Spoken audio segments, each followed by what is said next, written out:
메시지 성경 누가복음 3장에 대해 이야기하겠습니다. 이 장에서는 세례 요한의 등장과 그의 역할에 대해 설명하고 있습니다. 요한은 유대 광야에서 많은 사람들에게 회개와 세례를 외치며 하나님의 길을 준비하는 인물로 소개됩니다. 그는 사람들이 죄를 고백하고 새로운 삶을 시작하도록 촉구합니다. 또한 이 장에서는 요한이 예수님을 앞세워 그분의 위대함을 강조하는 모습도 담겨 있습니다. 요한은 물로 세례를 베풀지만 예수님은 성령과 불로 세례를 주실 것을 예고합니다. 이어서 예수님께서 요한에게 세례를 받으시는 장면이 그려지며 하늘에서 하나님의 음성이 들리고 성령이 비둘기 같은 모습으로 내려오는 사건이 묘사됩니다. 이로 인해 예수님의 사역이 본격적으로 시작됩니다. 누가복음 3장은 예수님의 준비 과정과 그의 신성한 임무를 강조하며 요한의 예언적인 목소리를 통해 우리에게 회개와 새로운 시작의 중요성을 일깨워줍니다. 오늘의 말씀을 통해 삶의 방향을 점검하고 우리의 마음을 새롭게 하는 시간이 되면 좋겠습니다. 메시지 성경 누가복음 3장으로 들어갑니다. 삶을 고치는 세례. 디베료 황제가 다스린 지 15년째 되는 해 곧 본디오 빌라도가 유대 총독으로 있고 헤롯이 갈릴리를 다스리고 그 동생 빌립이 이두레와 드라고닛을 다스리고 루사니아가 아빌레네를 다스리고 안나스와 가야바가 대제사장으로 있을 때에 사가랴의 아들 요한이 광야에 있다가 하나님의 메시지를 받았다. 그는 요단강 주변 지역을 두루 다니며 삶을 고쳐 죄 용서를 받는 세례를 선포했다. 그것은 예언자 이사야의 글에 기록된 대로였다. 광야에서 외치는 소리여! 하나님 오심을 준비하여라! 길을 평탄하고 굳게 하여라! 패인 곳이 메워지고 솟은 곳이 평평해지며 우회로는 곧은 길이 되고 흙길은 포장될 것이다. 모든 사람이 거기서 하나님의 구원 행렬을 볼 것이다. 세례가 인기 있는 일이 되다 보니 사람들이 무리지어 세례를 받으러 나왔다. 요한은 그들에게 버럭 소리를 질렀다. 뱀의 자식들아! 이 강가에 슬그머니 내려와서 무엇을 하는 거냐? 너희의 뱀 가죽에 물을 좀 묻힌다고 하나님의 심판을 비켜갈 것 같으냐? 바꿔야 할 것은 너희 겉가죽이 아니라 너희 삶이다. 아브라함을 조상으로 내세우면 다 통할 것이라고 생각하지 마라. 아브라함의 자손인 것과는 아무 상관도 없는 일이다. 흔해 빠진 것이 아브라함의 자손이다. 하나님께서 원하시면 돌들로도 아브라함의 자손을 만드실 수 있다. 중요한 것은 너희 삶이다. 너희 삶은 푸르게 꽃피고 있느냐? 말라 죽은 가지라면 땔감이 되고 말 것이다. 무리가 요한에게 물었다. 그러면 우리가 어떻게 해야 합니까? 요한이 말했다. 옷이 두 벌 있거든 한 벌은 나누어 주어라. 음식도 똑같이 그렇게 하여라. 세금 징수원들도 세례를 받으러 와서 말했다. 선생님, 우리는 어떻게 해야 합니까? 요한이 그들에게 말했다. 더 이상 착취하지 마라. 법에 정한 만큼만 세금을 거둬라. 군인들도 그에게 물었다. 우리는 어떻게 해야 합니까?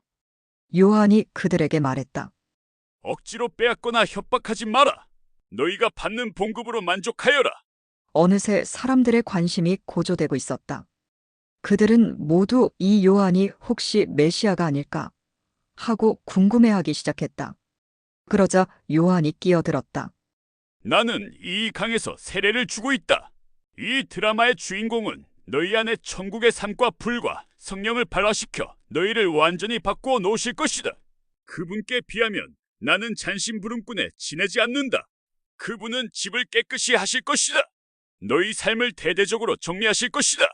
그분은 참된 것은 모두 하나님 앞 제자리에 두시고 거짓된 것은 모두 끄집어내어 쓰레기와 함께 태워버리실 것이다.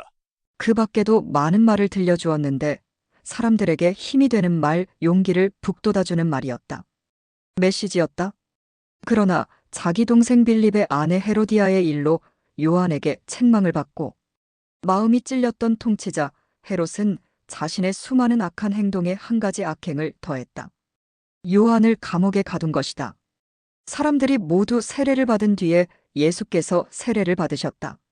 예수께서 기도하실 때에 하늘이 열리고 성령이 비둘기같이 그분 위에 내려오셨다. 성령과 더불어 한 음성이 들려왔다.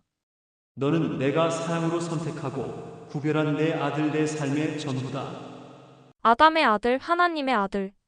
예수께서 공생애를 시작하실 때 나이가 30살쯤 되셨다.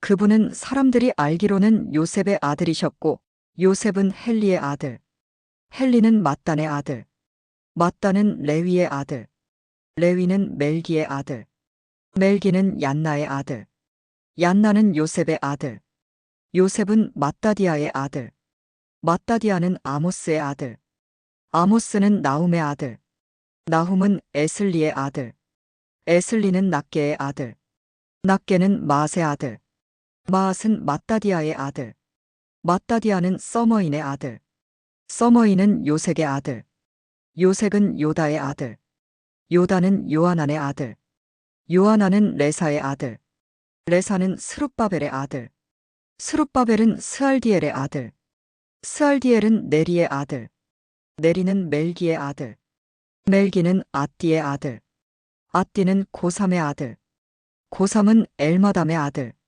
엘마담은 에르의 아들, 에르는 예수의 아들, 예수는 엘리에서의 아들, 엘리에서는 요림의 아들, 요림은 맏닷의 아들, 맏닷은 레위의 아들, 레위는 시므온의 아들, 시므온은 유다의 아들, 유다는 요셉의 아들, 요셉은 요남의 아들, 요남은 엘리야김의 아들, 엘리야김은 멜레아의 아들, 멜레아는 맨나의 아들, 맨나는 맏다다의 아들, 맏다다는 나단의 아들, 나단은 다윗의 아들, 다윗은 이새의 아들, 이새는 오벳의 아들, 오벳은 보아스의 아들, 보아스는 살몬의 아들, 살몬은 나손의 아들, 나손은 아미나답의 아들, 아미나답은 아드민의 아들, 아드민은 아니의 아들, 아니는 헤스론의 아들, 헤스론은 베레스의 아들, 베레스는 유다의 아들,